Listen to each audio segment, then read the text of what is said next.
ada nggak bukti konkretnya hal-hal yang memang yang diciptakan oleh Tuhan Yesus itu sendiri, seperti itu? Iya, bukti validasi bahwa Tuhan lah yang menciptakan langit dan bumi itu karena seluruh dunia kan mengikuti 7 hari dalam seminggu ya. Itu dari Alkitab, saudaraku. Gini Kak, yang saya tahu di agama Kristiani itu kan yang disembah itu kan anggap gereja kan, seperti itu Kak. Oh bukan, kami tidak menyembah gereja, kami menyembah Tuhan Yesus. Oke. Yesus itu siapa? Dia adalah Tuhan Allah itu sendiri, pencipta langit dan bumi. Terus keyakinan yang memang Tuhan yang disalib itu kan itu sendiri ya kan, ya Kak ya? Iya, sang pencipta langit dan bumi itu yang datang ke dunia untuk menyelamatkan umatnya. Datang ke dunia menyelamatkan umatnya. Oke. Terus dari sana, dari kenapa dia itu mesti harus turun seperti itu, mesti harus turun ke dunia sendiri seperti itu untuk menyelamatkannya? Apakah Tuhan Yesus yang memang yang diimani itu tidak bisa lah tanpa harus menggunakan pelantara, harus turun dengan pakai cara untuk menyalib seperti itu? Oke, saya minum dulu saudaraku ya. Ya, kalau Tuhan kami, Allah kan, kita itu meyakini bahwa kuasa Tuhan itu tidak harus memberikan pelantara. Tinggal Tuhan itu di dalam kitab kami, di dalam Al-Quran itu, kalau menghendaki sesuatu tinggal mengatakan kun fayakun seperti itu. Ya kan Kak ya? Tentunya itu juga diketahui oleh kakak seperti itu. Baik, saya jelaskan dulu ya. Kenapa Tuhan Yesus Kristus harus datang melalui proses kelahiran dan dia mati dan bangkit untuk memberikan kita keselamatan kekal. Jadi itu ada semua sebabnya. Bukan berarti Tuhan ucuk-ucuk langsung datang ke dunia. Tuhan bisa nggak mengampuni umat manusia begitu saja hanya dengan berfirman, udahlah umat manusia saya ampuni, kalian bangkit untuk hidup yang kekal? Bisa banget, mudah sekali bagi Tuhan Yesus. Tetapi kalau Tuhan Yesus melakukan itu, artinya dia telah menjadikan dirinya Tuhan yang pelin-pelan, Tuhan yang tidak setia kepada hukumnya, atau yang menyangkali firman-Nya sendiri. Nah, Tuhan Yesus tidak seperti itu. Dia adalah Tuhan yang konsisten, Tuhan yang setia kepada hukumnya, dan dia tidak bisa menyangkali firman-Nya. Tuhan Yesus menciptakan manusia tujuannya bukan untuk mati. Jadi Tuhan Yesus menciptakan Adam dan Hawa dirancang untuk hidup kekal bahagia dalam kemuliaannya. Lalu kenapa Adam dan Hawa serta keturunannya mengalami kematian, kembali menjadi debu tanah dan rohnya masuk ke Hades? Karena Adam dan Hawa melanggar hukum. Di Kejadian 2 ayat 17. Firman Tuhan, jangan makan buah pohon pengetahuan. Pada hari engkau memakannya, pastilah engkau mati. Ingat ya, ada konsekuensi dari pelanggaran itu, yaitu mati. Nah, Adam dan Hawa melanggar ini, saudaraku.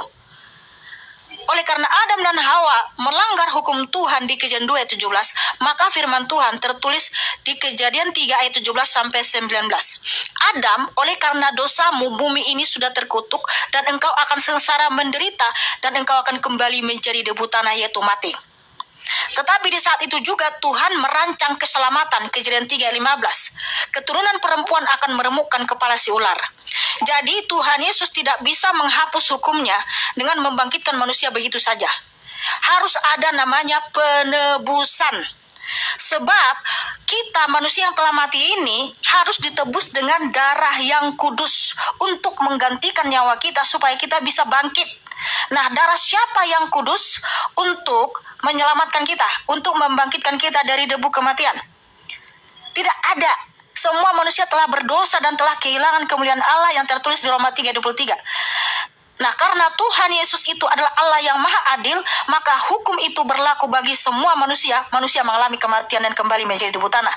Tetapi dia juga Allah yang maha kasih. Dengan kasihnya yang begitu besar bagi umat manusia, dia rela merendahkan dirinya, dia datang dalam rupa seorang hamba ke dunia melalui Bunda Maria untuk memberikan darahnya yang suci kepada kita. Makanya Tuhan berfirman di Matius 26 ayat 28, bentar jangan potong dulu saudaraku ya. Matius 26 ayat 28, Tuhan berfirman, inilah darahku yang ditumpahkan bagi banyak orang untuk pengampunan dosa. Makanya ketika Tuhan Yesus memberikan darahnya di atas kayu salib, dia mati, dia turun ke alam maut, Tuhan Yesus membebaskan roh-roh yang terpenjara di dunia kematian. Ketika terus bangkit, mereka pun bangkit. Makanya firman Tuhan tertulis di Matius 26 ayat 28. Matius 27 ayat 50 sampai 53. Kuburan-kuburan banyak terbuka dan banyak orang bangkit ketika Tuhan Yesus bangkit. Efesus 4 ayat 8 sampai 10, ketika Tuhan Yesus turun ke kerajaan maut, lalu dia naik ke tempat tinggi, dia juga membawa tawan-tawanan naik ke tempat tinggi, yaitu surga. Itulah bukti bahwa Tuhan itu adalah Allah yang maha kasih, Allah yang maha pengampun. Dia sudah terbukti memberikan pengampunan bagi umat manusia, sehingga dia membangkitkan manusia yang mati dengan darahnya yang tercurah atas kayu salib, sehingga mereka bangkit juga, ya. Karena Tuhan telah memberikan pengampunan, dia mati dan bangkit pada hari yang ketiga, supaya setiap orang yang percaya kepadanya tidak binasa, melainkan beroleh hidup yang kekal. Nah, itulah bukti bahwa Tuhan Yesus Kristus itu Allah yang maha kasih, Allah yang maha pengampun. Nah, kalau boleh saya bertanya saudaraku, tadi kan saudara menyatakan bahwa Tuhanmu itu maha pengampun, hanya dengan kun fayakun dia memberikan pengampunan. Nah, kalau begitu apakah sudah ada yang terbukti saudaraku bahwa Tuhanmu telah memberikan pengampunan kepada umatnya sehingga ada yang dibangkitkan dan ditempatkan di surga? Siapa orangnya? Silahkan. Oke. Dari pertanyaan kakak itu kan, untuk segala hal-hal yang memang yang dikehendaki Tuhan kan, Tuhan tinggal Allah itu hanya tinggal mengucapkan kun fayakun seperti itu. Ya, jadi keyakinan kami itu, jadi seluruh alam, seluruh isi dunia ini kan murni itu memang ciptaan Allah seperti itu. Terus pertanyaan kakak, apakah ada dari ampunannya Tuhan itu ada yang memang sudah masuk surga? Maka dari hal itu kakak itu kan meyakini bahwasanya kan ada Nabi Adam kan, yang seperti itu kan. Yang saya tanya, Bang, kalau memang betul Tuhanmu itu maha pengampun, apakah memang sudah terbukti dia sudah memberikan pengampunan kepada umatnya sehingga ada yang mati dibangkitkan, ditempatkan di surga? Kan manusia itu ada yang mati sudah ini kan, ya. Di zaman sebelum Masehi banyak manusia yang telah mati. Nah, kalau memang betul Tuhanmu itu maha pengampun, apakah sudah terbukti? Dan apa buktinya? Apakah sudah pernah membangkitkan orang mati atau umatnya sehingga ditempatkan di surga? Sebagai bukti dia maha pengampun.